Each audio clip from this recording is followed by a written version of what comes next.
Hello and welcome. My name is Vex.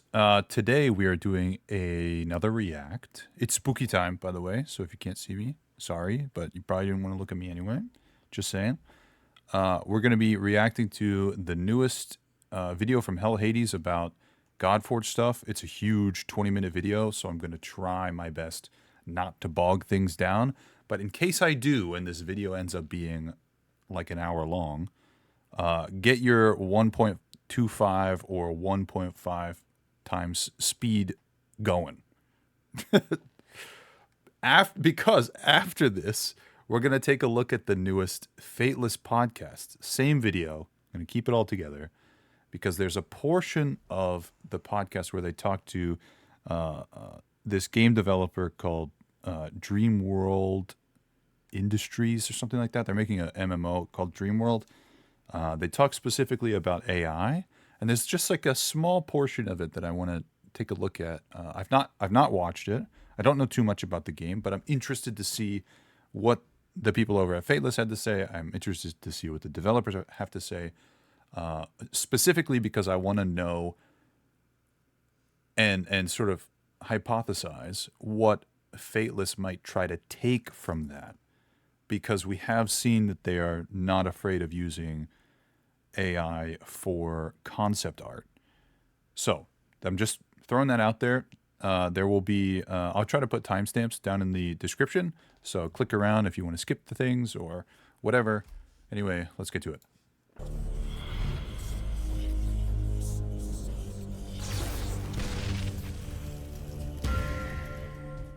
Hey guys, this is Hell Hades. This is going to be the Fateless update. Pretty much a quarterly update at this point. 3 months ago since I told you about the last thing. It's actually 14 months since I first did a video saying we are launching Fateless. And now our first game, Godforge, is well underway. First game. I'll give you a general update. All 10 of our launch factions have now been released in terms of who they are, and the type of heroes you're going to be able to I think we go collect through from them in those. this video. I'm going to go through each of those 10 factions, show you some of the hero art, 2D, 3D, and some of the environmental art that comes Nerfs to Trunda, Wixwell, Yenica. alongside it. We're basically in a position that all of our content for launch is now what's called feature locked. So we've developed the different designs for the different features we want to launch with. We've also got a kind of roadmap already of live ops drops of content that comes after that. All of this stuff is already. I think this is something that I was a little scared of. If you look at games like Genshin or Wuthering Waves or Zenless or any of these big gacha games, they've got the next bit of story, the next big updates ready and in the pipeline and going like as soon as the game launches. The first Star Rail update happened like 2 months after Star Rail dropped. The first major like influx of events after Zenless dropped was like a month. In order to keep players in your game and keep players, enticed with new rewards and things like that, you have to be thinking like 6 months plus ahead, at least designing, and you have to be concepting a year out. You have to, like at this point, if they're planning on releasing in summer, they need to be thinking about events that would potentially take place after summer. Well, I guess timeline-wise, they're thinking about launching summer, so they need to be thinking about the next summer, which is a little bit, concepting that far. Blizzard talks about, for World of Warcraft, they plan out, like while an expansion is happening in World of Warcraft, they're concepting ideas 2 or 3 expansions ahead, just to keep that sort of player retention. Already being planned, coded, the math behind it's all being done. All of that stuff is now being basically developed based on our plans at Fateless, which is really cool. The whole design team are basically degenerates that love this style of game. Me included, Me too. Saf included. There's a whole bunch of us that basically design the game ground up because we understand this genre of game really well. Turn-based, hero collector, cool kind of like boss fights, almost some of that MMO feel to a mobile game. And yes, it will be mobile and PC on launch. But yeah, the design team absolutely get it. Okay, so rest assured that the features are going to be absolutely sweet. Still though, if you've got ideas for how to make this style of game really cool, come and join the Discord. We have got over 20,000 people in the Fateless Discord, and we welcome the ideas. I read every single one. Some of those are literally going onto the backlog of live ops gameplay, stuff we're going to launch over time. Do you think that I spurred on the addition of Wukong? We've not at all heard anything about a potential Wukong in the game. Likely that was high on the list, right? Like they've got a Jade faction that's specifically Chinese mythology. They've revealed a couple of characters in that faction so far. Clearly Wukong's going to be like a known entity, right? But do you think like I find a way to mention Wukong literally every day. So rest assured. So if Wukong comes to the game, you can thank me. We are listening and we are improving all the time. So as I said, we're on track to launch in summer 25, summer next year, with a beta coming up in probably March, end of February, around March. You can sign up to the beta right now. We've got over 20,000 people signed up to the beta already. They'll be on this website here, and you can come and get involved. And by the way, you can also come and support the game development. We definitely need a website update. Patreon here, not gonna lie. where we've got over 600 members currently. Appreciate everybody who's already in the mix doing that. It literally pays for our community management team. Like, hands up, that's what it's doing.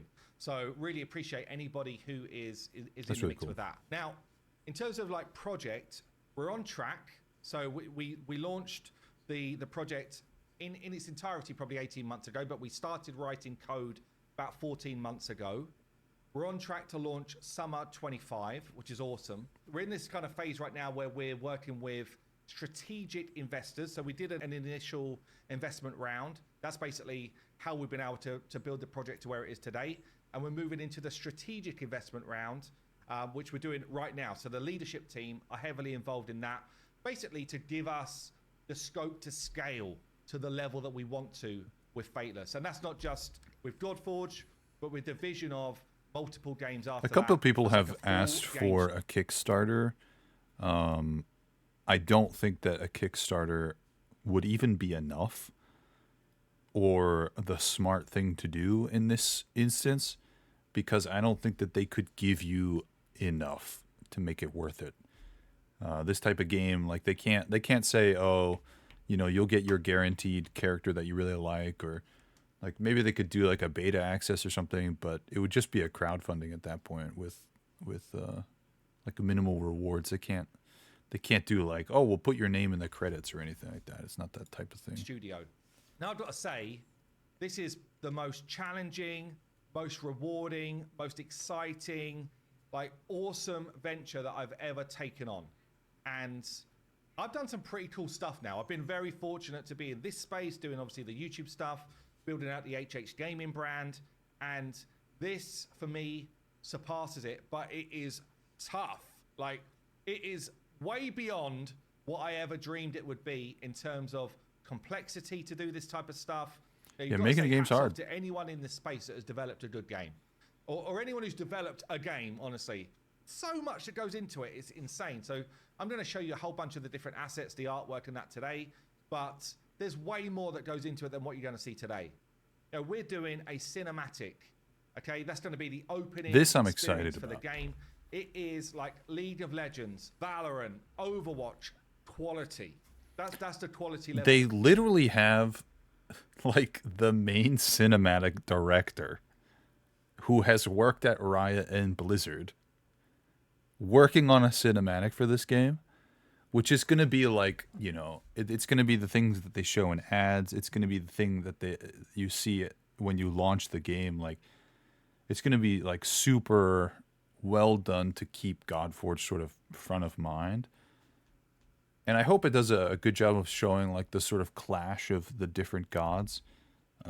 But I have very, very high hopes, because it seems very clear that they're spending a lot of time and money on this. We've hit. I'm in a meeting twice a week going through the different shots. We could spend 30 minutes talking about one shot in the cinematic because of the level of fidelity we're talking about, the feeling we want people to have. We've teamed up with Serena Bell, who's a phenomenal singer, who's producing a brand new track for our cinematic. We've then got another team doing parallax cutscenes. So I think these will be really cool. A campaign kind of level, we're basically going to be telling you the. I'd rather listen to a 2-minute parallax video that I have the option to skip than just like read a terribly put together block of text Story of what's going on at in the our end world, of like a chapter. where these kind of like heroes, myths, and legends all come together. These gods, why they're on the same plane, how they've come to be in the same space, and we've got the lore writer. It's basically one of the OG World of Warcraft writers. I want to know who this is because I don't know. I don't know if this has been revealed. Their lore master apparently worked on Warcraft, but it's clearly not Metzen because right, he's working on World of Warcraft. But there are a couple other people that it could be. When the game was sweet, he's doing all. When the game was sweet. Come on, dude. Come on. Dragonflight was really fun. All of our lore work with us, with our input.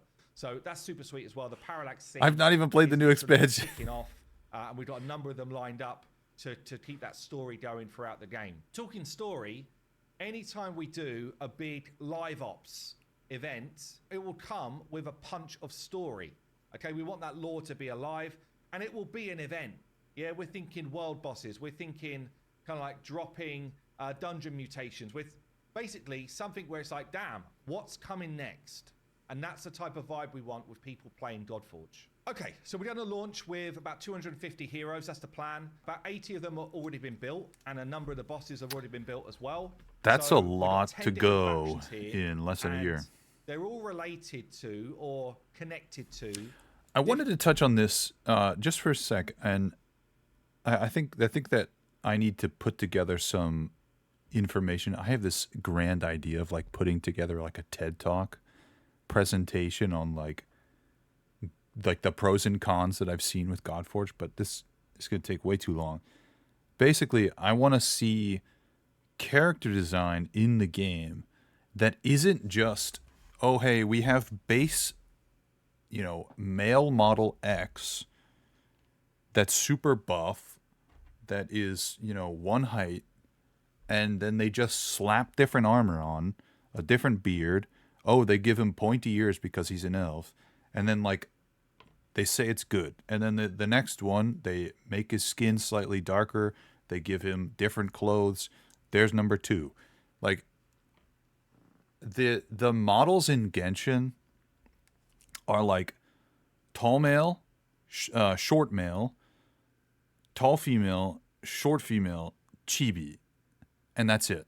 Like, all of the characters are built on those 5. There might be more now. I don't know. It's been a while since I played Genshin. But when a character comes out, they're these stock characters. They're not interesting, which is why Zenless feels so fresh, because each character is totally different than the next. Which, if you've got 250 characters, like, clearly some of the commons and uncommons are going to be recolors or, whatever. But, like, I want to see some really... And we had talked about this with Merlin a little bit, with, like, the ability to shapeshift or having characters that just look different. Because so many of the characters that we've seen so far are just, like, this is the female model that they have base, and they've just slapped textures on it that make it look slightly different, which, like, is fine to a degree. But if you're just trying to make a breadth of characters just to say that you launch with 250 characters, like, that can only go so far. Like, I'm not going to want any of those characters. I want them to be unique. I want them to be different. I want them to feel like they didn't come from the same cookie cutter mold, which, obviously there's going to be that, but you gotta also have some really, really interesting ones. Different mythologies in our world, but ultimately it's our take on it, and we can do whatever we want. If down the future we want to create our own completely unheard of gods, we can do it, but for now we're basically taking 10 different regions. So the Virage here is... So the Virage is the one that we were introduced to last. Svarga, I think, is Indian or Hindu. Basically like a Slavic area, Romania, Slavic type of world. Aru is like our Egyptian theme. Avalon is kind of like the British Celtic type of vibe. So Kaiba is going to be more like the Aztec vibe. Svarga is like Indian, Hindu, that type of thing. Khajiiti's Japanese. Olympus is going to be your Greek, which is probably, those in the Aru are going to be some of the most well-known gods and legends. Jade is based on the kind of like Chinese style. Eka is like Babylon type of area. And then Asgard is like your Norse. So each of them got their own identity and got their own faction of heroes. So some of our factions are more fleshed out than others. This is Baba the Yaga. Garage kind of like, I guess, theming for concept level. So you've got Baba Yaga here, which is kind of like a well-known, I guess, is it like a fairy tale? I'm not sure. But anyway, a well-known kind of lore from the Slavic world. The hut of Baba Yaga, a forest clearing in the middle, a rickety hut perched atop chicken legs, and surrounded by a fence made of human bones. So you can kind of get the different theming here for what's coming in. What if one of the dungeon bosses was literally just Baba Yaga? And it, like, as you're walking through this sort of like enchanted dark forest, like you're doing waves or whatever, and then like you get to the final wave, and then like through the forest it clears, and the fucking giant hut walking like comes out and starts combat with you. For the level design and the type of color scheme. So each of the different concepts in is going to have a different color scheme. Our style of combat is very much this kind of like cinematic view, which you might have seen. So if you come over and follow Fateless YouTube channel, we do a video every week showcasing the game, showcasing the development, and we also do a podcast talking about stuff gaming as well. So you should come and join that if you're interested in the project at all, where we show off more of the game, like the gameplay. Like I'll have stuff. links But to yeah, all this. We have this kind of, I guess, in the cinematic description. world, so we can get right in close to the different concepts. So we have The best side Oh hustle to do my in 2020 god. Who are you? I don't care. heroes in this faction fleshed out yet. We've Advertisements. Okay, so we actually saw this in the last video too. I don't know who this is meant to be. Maria. got a lot of the concepting done, but this is Maria Morevna. It's going to be a warrior style for us, and you can see I don't know how who the that's work meant is to done be. to understand the cultures, understand I'm the type just of not weaponry familiar. they might use based on lore, based on fragments of information we can get. Very cool, kind of like different visual style for what we're going for. Actually, this is very different to a number of our different factions right now. We have a lot more fleshed out for the Aru, though, the Egyptian faction. So you can see the kind of Mummification level designs here. Yeah, we've zone. still got the kind of like three-wave approach in this level. We've also got this kind of reliquary or secret room area that you can go into if you can unlock it. So this is like... Yeah, so yeah, Nan says there will be a lot of heroes we've never heard of. I think that's what excites me about the Svarga and the Saba. These two, I mean, I don't know much about any of them, to be frank. Clearly, I know, everybody knows a lot about the Greek gods. Asgard, sure, I'm familiar with the things that have been in Marvel comics. This is basically it. I know some Shinto stuff. I know some Chinese myth, but like Hindu, I couldn't tell you. Like, it's just not part of any education I've ever had. So I'm like super interested in their representation, and I hope that I can use this to sort of learn as well. We've also got this kind of reliquary or secret room area that you can go into if you can unlock it. So this is like a discovery system within our game, and different call outs to the Aru factions. And you can kind of see what that looks like when you're zoomed in and you get a better view. One of the more recent concepts that came through here, which is the workshop of Whoa. Qatar. I think I'm saying that right.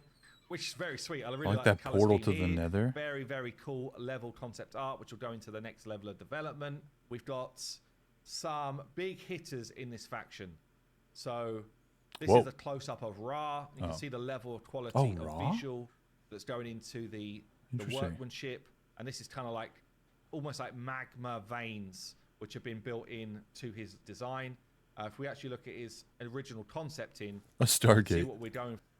Hand skin texture could look like bird leg feet. Yeah, so here, if you see, like, clearly they started, at least in concept art, right?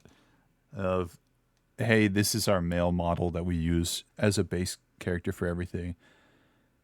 But they've not changed it at all. He's still bipedal. Like, I don't know anything about Ra, right?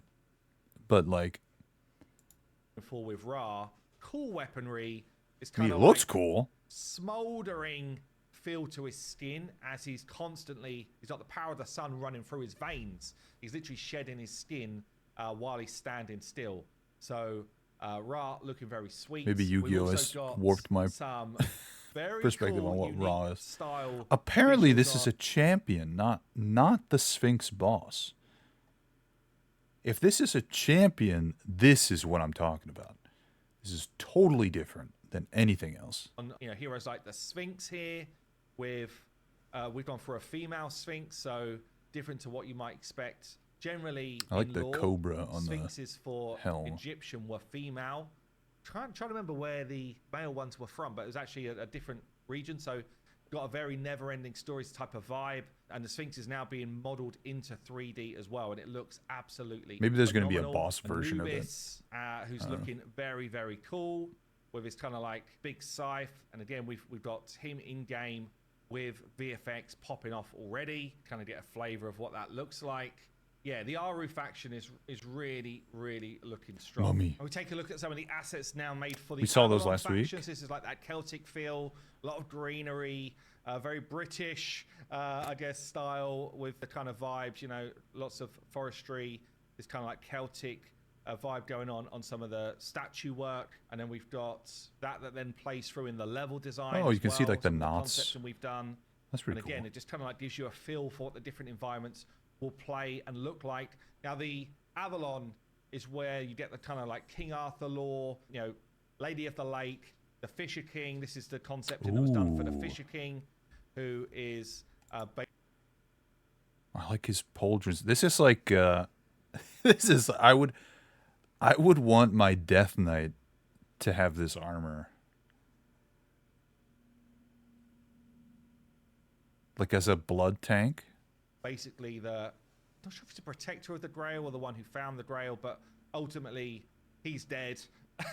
And yeah, looking very, very Shadow badass Priest here. tier set. Yeah. Got, Plate mail. Merlin was one that I showcased. We talked about that on just the other Friday. day, so real kind of like hard work gone on to do some of the call outs. You've got like the dragon wings here. We've got the toad on the weapon. Yeah, the sort of worm drake on the weapon as well with the amethyst kind of like base. Just very Oh, I cool. didn't even notice the like, amethyst at the bottom of the staff before. I was too busy worrying about the toad. specific call outs to the That's different kinda heroes cool. we're doing. We've got Mordred here done in 3D. Mordred. The Dark Mordred. Knight. We've got Whoa, we're going too fast. as we're doing. We've got Mordred. This is like Knights of the Round Table type stuff, and like I said, I'm just like a lot of what's going on in this game I'm just not too familiar with. Interesting. I like the dark armor. Seems like maybe a hint of green. I don't know. Mordred here done in 3D. The Dark I like Knight. the Griffin We've got too. someone again very different. Dagonet? Whoa. This, excuse my French, is fucking cool. This is so cool. I like the Krisk. Is that what that's called? The wavy dagger. And clearly it's like a jester vibe of some sort with like a little bit of armor. I like the masks that are just like the tragedy masks. He is someone's inbred half-son, Morgana. Oh, interesting. Dagonet here, who again is kind of made now into 3D. He's got animations. but the kind of like jester turned knight, which King Arthur turned on. So yeah, really, really interesting faction. The Green Knight, Oh, kind okay. of like vibe Sure. for him. Really cool to see that the heroes Whoa. develop from initial 2D mock-ups to full 3D, and then with their weapon, and then with their They animations. look And let's not forget that we need a nice. dragon as well. So call him YDG because his name's too hard to say. It's like Y Dragosh or something like that. So there's going to be 2 different dragons. There's Julong, the Chinese dragon. Are they both going to be bosses? It's a Welsh name, but you can kind of get a vibe. Whoa. Once the dragon I want to is see the scale. animated, it's going to be very, very sweet. Show me the scale. Make that dragon huge. Faction is looking very, very cool. Kyber faction. We took a look at this a couple Fridays ago with the leak. Designs in the Kyber faction. We don't have that many heroes developed yet, but I'll show you a couple. But the level design feels very, very cool.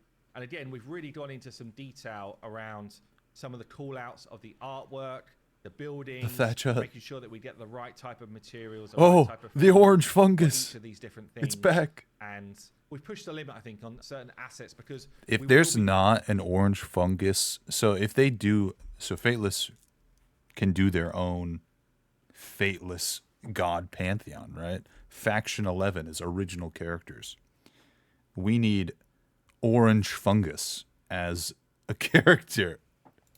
Up close and in the mix for the combat. Yeah, here's another one here, the Temple of Kukukun, which again, because you're going to be up close and personal, you're basically going from one level to level as you're getting your way towards the boss. And yeah, very, very sweet call out. No. You fight the dragon. You fight that dragon that we just saw. It's huge. You fight it on its back. And it's like trying to shake you off. So everybody's got to stick to one side to like balance. Man, I wish a game would make that fight. That fight sounds totally not horrible. So this is pretty sure it's a common, the Eagle Archer here from that kind of like Aztec vibe. Again, already modeled. This is 3D in game. And then we've got a concept in here for Exolotl, I think is how you say it. But I love that map. Oh man, it's got blood on it. I love it's not, Axolotl's like not how you're meant to actually say it. I don't know how to actually say it, but I'm not a native speaker, so I'm not even gonna try. But I love the little cute axolotl. Like, here's the reference, and then it's this friggin' bloody, scary mess that's just like a skull. Oh, it's so cool. But again, badass. Honestly, this is kind of like okay, so cool. Front view, back view, side view. This is what we do for the 3D artists to be able to, do that kind of modeling work really well and make sure they get all the detailing that we want. Right, onto the Svarga. This is the only faction where we don't actually have a hero yet because, I don't know, they're going to be more complex. Forearm stuff is just harder to animate. We're basically working our way up to this, but...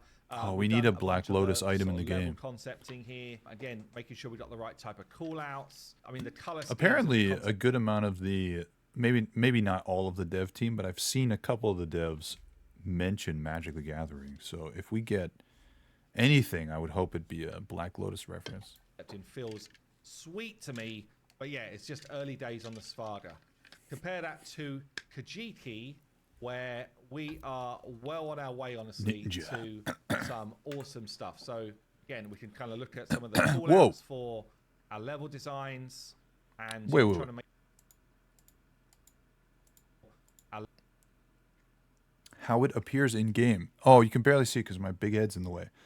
But just next to me, it says you can kind of see down here. I'm gonna move my like right there.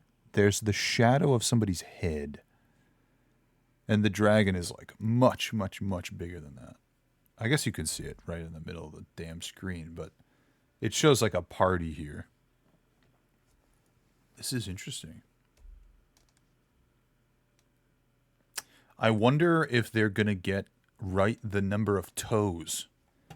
I'm fairly certain Japanese dragons are meant to have 3 and 1, which this drawing does have. And I think Chinese is 2 and 1. for toes. Level designs and Interesting.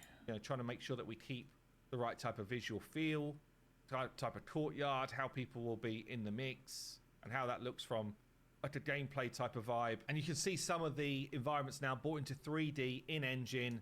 We've got kind of like this volcanic environment where you will see kind of running lava going on. We've got the courtyard here for the dojo, probably a boss arena type of vibe. Got the moonlight coming in when the technical artists get to play with what's going on. We do have heroes like Musashi already built, already developed in 3D, fully animated. So yeah, this is going to be probably one of my favorite factions, honestly, because there's just so much. What was that? Did he like just cool Kamehameha? lore, cool artwork going on. We do have heroes animated. So yeah, this is going to be probably one of my favorite factions, honestly, What is that? because Oh, maybe he's supposed to like jump with it. there's just so much like cool lore, cool artwork, and yeah, cool heroes in this one. At least so he has for the two Olympus swords. faction, we're gonna get that kind of real feel of the columns, the statues, that type of regal feel. Yes, we're in the Midas Palace here. Which will be one of our boss locations. Oh, maybe they have like a gold the big boss. hitters, the Leonidases, Artemis, the Hercs, like very, very cool heroes in this faction. We do have a couple which are being like fully fleshed out. I don't know, comment down below. Do you know which one this one is? I feel like he's mentioned this character a million times, but I don't Onto know. the Jade. I have no idea. Oh, this is Jade. So the Great Wall. Windy flags. Which is like the Chinese We have to have a panda, right? We have to have Chen Stormstyle. themed. We've got the Great Wall type He's of a area hero. concepting out. Some of the some of the cool statues here are really sweet. The Actually, Terracotta again, Warriors. really, really love this type of visual. Check this out as a concept for level art. Really great. And then we've got heroes that are already made. So Zulong. He says heroes here, but this is I think he originally said this was a is boss. done. Pangu. Ooh, yeah. So I think we had talked about this before in a previous video, but I really like the sort of yin and yang version of the axe. It's got some opal or amber in it, with like this sphere of water at the top. Who is going to be one of the legendaries here with the axe, which was the World Splitter, I think this was called. Basically created yin and yang, which is the kind of theming of the axe. Super sweet concept on this one. We've got Yan Wang.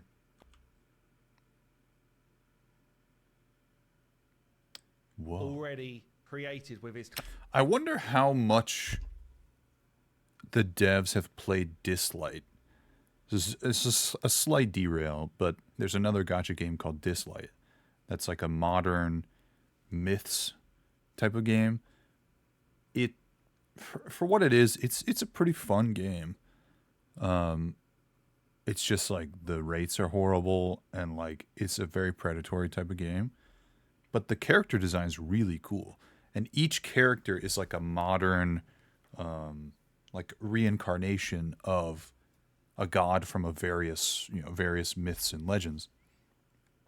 And they've got Thor, they've got a bunch of Chinese, the company's based in China. They have a bunch of Chinese gods, a bunch of Japanese Shinto gods. And the characters' designs are super cool. I wonder how much of that game they've played to get like ideas of how they can represent these characters. Except Dislight's like a very, very modern game. I've said before, but Dislight has they have a rhythm game in the game where you're like a DJ, and instead of like Guitar Hero tabs that you're trying to hit, you hit like with like a scratch record. It's actually pretty fun. Kind of basically his Anyway, eyes. back to in his Fateless hat. Godforge. No, it's kind of like the Overlord of Death or something like that for the Chinese factions. Very Yeah, so I mean, you could have Wukong. You could also have the tiger. I can't remember the tiger's name. You could have literal Buddha. You could have two versions of Wukong. You could have like, old Wukong once he reaches Buddhahood, and you could have young Wukong who's just a stone monkey. I mean, he goes on his journey to the west and fights like a bunch of bad guys. Not sure what their actual names are. Yeah, I mean, Black Myth just came out, so they could maybe take some inspiration from there if they don't want to read Journey to the West. Very, very sweet. And that was based off of this type of Whoa. concept in here. Ew. That looks gross. That looks like brains. Ew. Organic vellum? Oh, God. Chinese opera-inspired flesh mask. Ugh. I need to learn more about this Yanlu god. Looks like a god of death. Here. Oh my god. Really cool. So really different aesthetics based on the different factions. So I'll take a quick aside. What is this game about? This is a character collector, a hero collector, gacha game, just like Raid Shadow Legends, just like Watcher of Realms, just like Genshin. It's turn-based, so it's a little bit closer to Star Rail. And this is the game in progress. So that's what we're taking a look at. We're in. With two factions to go then. So we've got the Echo here with... Oh, this is the Babylon, right? This kind of like Babylon, some Materian type of vibe. Again, you've got the Ishtar Gate. That's interesting, the Ishtar Gate. Yeah, the Aqueduct sort of feel. This then like that's like a thing that still exists, right? lends itself to Is sort it of in, some in-game assets that we've already Iraq? got that Can't we're remember. working through. We've got heroes like Shamash, who is the sun god for this faction, and he has already been made in 3D for us and is currently Very being similar to animated Raw. as well. So Shamash is looking super sweet, giving his fiery glare, which leads us honestly to Asgard as the final faction to talk about. And I think the concepting for the level designs for Asgard is awesome. It's really, really well done. Whoa. Rainbow Road, in some sense. I don't know a lot about a lot. So all I do know is this is Rainbow Road. This is the final level. Bifrost. Yeah, maybe we'll get some giants. Visuals, Loki. I love the color schemes. Again, some of these 3D assets, or most of the 3D assets are actually already made for what we're seeing here. Got a massive hammer here. And I guess this is going to be the big reveal because this hero was finished yesterday. Freya. So we talked about Freya a little bit in the previous video. She looks badass. She looks so cool. And I had joked that this is definitely like inspired by some World of Warcraft transmog, some like armor sets that exist. But damn, does it look cool. And I really hope they can capture this, like the wing color in a way that's really interesting in game. Like, can you imagine if it's like a base sort of like raven, like black indigo type color, and this like blue and light blue and sort of cyan and turquoise, they sort of just like ripple out and just like, it shines a little bit and like it moves, like, oh man, that would be so good. And her helm is super cool. I really want her, like, maybe, I don't know what her abilities are, but what if her ability, or her ultimate ability, like, she goes into like badass battle mode for like a couple turns and like her visor eyes just like glow or some shit, Oh man, she's so Which is cool. our version of Freya. And honestly, so pleased with the final visual. So good. Really, really well done. Texture on the wings, texture on the armor. such a cool visual of Freya I here. didn't even realize she had Kind of see the tattoos. different elements. Vidar, who's going to be one of the kind of like the warriors. We've got Beowulf, who was kind of like concepted out and then made into 3D. We saw him here. in 3D. There's Yeah. been some videos about him as well from other content creators that are covering Godforge. This is another new one that's just come through as well as a concept, which is Ran. She's kind of Ron? I don't know who that is. like connected to the sea, I guess. Very cool. So yeah, I mean, hopefully that gives you a good flavor of So many characters where I we're don't at, know. what we're doing. As I say, we're still on track. We can't wait to get people playtesting this in our beta. Make sure you come and sign up. And yeah, I will keep you updated probably in about another 3 months when we do the next big reveal. Or So, every I mean, week on the Fateless channel, which is what we're going to go take a look at. So, switching gears, this is an episode of the podcast from this past week. I think they come out on Thursdays or something, where the group is talking to a couple of devs. I guess it's just one dev. I thought it was two. From a game called Dream World. I don't want to speed it up. Let's watch the intro, but I want to talk about the AI stuff. I just want to give them their pitch. World and what you're doing over there.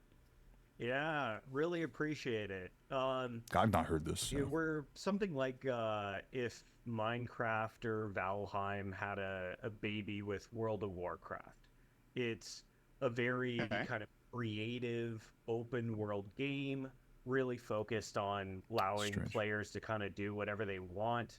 Probably some of our This is not to comment on Dream World as a whole. I'm going to try to make myself not talk about that just because I don't want to react to that. I'm specifically after this video because I have a feeling that there could be some tidbits in it that Fateless want to use in Godforge, which is why they'd bring this person on to talk about this.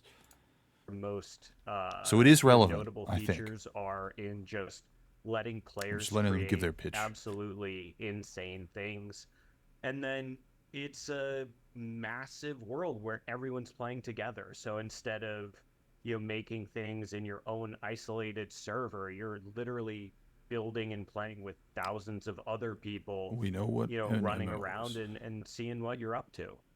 It is so cool. sweet, if I'm honest. Like, so because it's super cool. Like, what was the video? Someone making the Taj Mahal. Yeah, the Taj Mahal or the a couple Eiffel Tower hours for the I- Olympics yeah. are probably good. Probably the Taj Mahal video would be a good clip to show the building, in Dream World. And who's your like targeted player base for this then? Because this feels super sweet. You mentioned a few games there, which are all like massive games, in their own right. So yeah, who are you trying to get in as your kind of general player base? Yeah, so the next generation of gamers are really into these creative style games. Obviously Minecraft's been Was super that- successful last. Wait, was that the gingerbread man? Why is he in this game? The next generation of gamers are We'll talk really about that after. into these creative style games. Obviously Minecraft's been super successful the last 15 years. Roblox has blown up over the last 5 plus. But really at about 13 years of age, people kind of age out of it. The overly simplistic building, the blocky style graphics. Did this person just say people age out of Minecraft? And we kind of hope to be an upgrade to that. We're kind of 13 plus. We have, kids in high school or college, all the way up to, you guys in their 60s, moms in their 40s coming in from Stardew Valley that just love I'm literally the playing world Minecraft and the right now. relaxing farming system. Minecraft's great. What? Kind of try and take that creative gameplay and bring it to kind of a an older Open world audience, an sandbox adult games audience. Is this a UGC play, like user generated content play? As in, like, are you picturing that like one day or sometime there's going to be like, okay, hey, you can come to my, so like in Roblox, my daughter is playing Roblox all the time. She plays this game called Dress to Impress. She begged me Jesus. to be VIP in this game. Okay, she's like, oh, I can't, I see all these things. Now that's some person made a little world and a little game, and they just kind of like dress their characters Second up, Life and all there's over like a again. theme and whatever. Is that part of the direction at all? Is it, or you said World of Warcraft. Now that gave me thoughts about like, oh, maybe there's bosses and there's like Yeah, it doesn't seem persistent, anything like World of storylines. Warcraft. What are we talking about here? Give me more. So, right now, the easiest way to think about us is, the open world gameplay of Minecraft combined with the MMO social of World of Warcraft. Okay. So, we do have first party gameplay, exploring our infinite world through the biomes. This isn't a digging video down about into, Dreamworld. tunnels and caves to find I'm trying to rare give them their ore and time, but stuff this like is taking that, so long. taking on these boss fights with big parties of friends. But we do also really support the UGC side. I've seen people make ice hockey, mini golf, dodgeball, like you name it. So there's also a good amount of like, forget the entire progression and whatever. I'm just gonna do Fall Guys with my friends using all the building tools. That's really cool. And when you're doing stuff like boss fights, then is there a structure in the game where there's classes and there's different roles for you as an individual, and you literally come in at like a raid? So currently we don't have multiple classes. That's something we definitely plan on expanding on. Okay. But I'd say the most unique part of our boss fights is that we really lean into the sandbox nature of our world. Almost if you think how like Fortnite combined building with shooting, Sure. we try to combine building with World of Warcraft style boss fights. So, for example, our first boss, Vine, has a number of different mechanics where in the middle of the fight, he'll go up on a tree and players can actually cut down that tree under him. Yes, let's go. That's what I was going to say. That's awesome, actually. Yeah, I love that. Damn, I love that. He throws projectiles at you, and you can actually use the building system to block the projectiles. And I was going to say, like, are you like quickly building like a thing in front of yourself? You're like, oh, put up the shield. You know what? When I first played Fortnite, a few of my buddies were playing it, and I was like, I'll give it a try. We're almost there. This concept cannot work. I'm about to shoot someone. Next thing I know, he's so high up in the air. He's built this structure, and I'm just like, I'm still just aiming. I'm a sitting duck. And I'm like, this cannot work in a shooter. Like, what is going on? And then obviously, it just takes off, and people are like, actually, this is really fun. You get different strategies with it, and then it's a fresh game, right? So, yeah, if you can merge these kind of almost like two different genres of game, and have that kind of like bring the fun, and really sort of leverage into what you believe is going to be the best core part of your game, then I think that's awesome. Actually, it's really interesting. I know we were talking before we kind of got into the podcast, and our two companies are quite different in that we're very content creator heavy, and a lot of the team here have had YouTube channels and streamed and that type of stuff, or certainly a lot of the creative team have, and you guys are actually very kind of like tech heavy in your business. So perhaps talk a little bit around the AI side and some of the different areas you're doing there, and some of the innovation you're bringing. Yeah, I'd say there's a number of areas where we're really innovating. Probably the most recent one is AI text to 3D generation. This allows players to build with literally anything they can come up with. If you want an avocado. Sounds dangerous, man. This sounds dangerous. That does sound really let's dangerous. Let's circle back to that because you're 100% right. 13 plus game. Yeah, that's why it's 13 plus. I guess. In this feature. Yeah, 13 plus. Yeah. So, let me explain the feature and then we'll get into that. But so you name it. Astound is doing Oh things bigger this my season. freaking god! Astound is awful. Astound is the service that I have. They are quite literally. That the ad they made was awful. I could see the phone tracking the image that they tried to put on the phone. You want a portrait of Elon Musk on your wall or whatever the hell it is. You literally type that into a text prompt, and minutes later, you have a really high fidelity 3D model that's seamlessly integrated What's into the our, snapping system for building. There is I can't remember the name of it, but there is an AI on Discord that does text to 3D models, but it's just a model. You still have to rig it.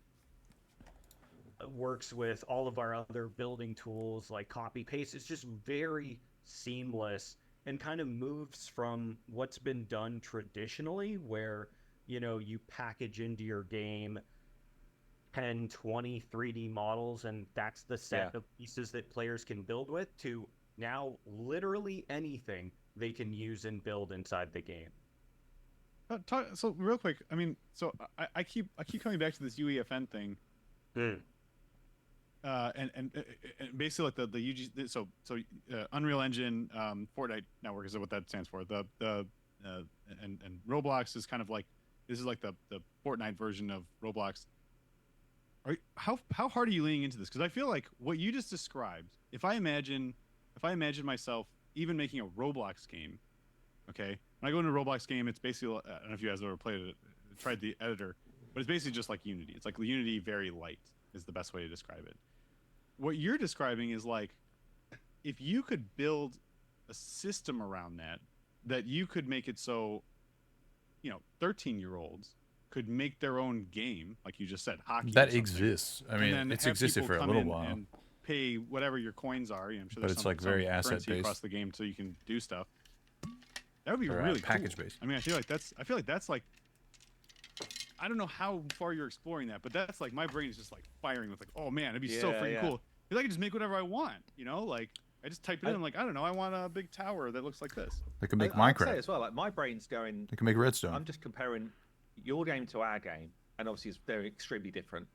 But I'm thinking to get a 3D asset into our game is a lot of work and it's a lot of time and all that type of stuff. And it's just like, damn, that sounds insane what you're able to do with this kind of this build that you've done. It seems crazy. Like, have you tested the real extreme?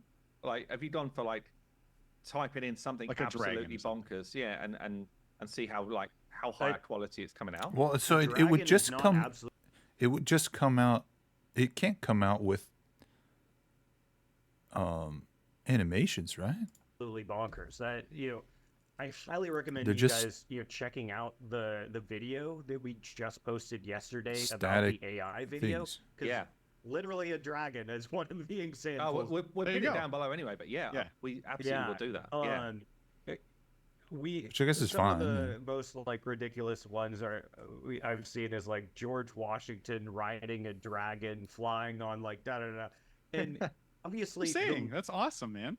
Yeah, the more common, the better, because it's obviously using references from both pictures and 3D models, and so the more common I'm wondering why they didn't object say is, which model they're using. AI does, but it's still or if they built their own. good at doing random things, and that's where there be dragons and issues, as you talked about. So, doing this in MMO where what you create can be seen by everyone else, you start needing to go into content moderation a little bit more. Well, and one of the things that my brain also goes to is like, if I look at I don't know if you guys played the latest Link or Zelda game, right? Okay, so I think is that it on AI? The latest one, but the Breath of the Wild, the second version of it. You could build all kinds of crazy things, right? One of the things that could save your world from just having just everything just floating in the. I don't know how you handle this, but let's say I made 1,000 objects today, for example. Yeah, Those how do objects they are now hold that in load? the world and they need to be handled. And I'm sure you guys have all the kinds of cool super server I guess they're using optimizations since Unreal. that's what you do. But if they sort of decayed, and I don't know if you Yep. do this, maybe they Okay. did. Okay, great. So we're kind of done talking about AI. They didn't touch on literally anything that I thought they would. Maybe I should have pre-watched. Sorry, but I try not to pre-watch if I can't. I thought that so Simon had sort of touched on it, and it seemed like he was a little intrigued on the idea of like cutting down on time costs with using AI. We've talked about this before. We've seen games already try to implement AI in terms of like, point and click. There was a point and click game that used AI for its story and a couple of the background images. We've talked about AI simplifying, while a human is working on these like realistic, interesting characters, the AI is working on, the set dressings that are kind of mundane and like the 20 different versions of oranges that you would have in a crate, like the stuff nobody, has the time for, because why would you spend your time on that when you could design a new boss, right? And I thought that they would touch on that a little bit more. Maybe they will in the future. It kind of seemed like there were some wheels spinning in Simon's head, but who knows? Yeah, he didn't mention anything, so I don't know. Yeah. I think the text to generate a statue that's a static object in the world is not how I would implement it into this game. Like I said, this isn't a video about Dreamworld. They've had a lot of hubbub that I'm learning. Don't want to talk about that. I specifically wanted to hear how the Fateless team thought about AI, and if I had ever the chance to talk to them, I would probably ask them straight up, like, hey, would you use this type of thing if it meant that, you could have more unique characters in terms of like maybe NPCs that or bad guys. Like every time you go into a dungeon, they look slightly different. I don't know. I don't know how to. It's like a hot button topic, right? I mean, it's things have sort of cooled down, but it's still a Wild West sort of thing.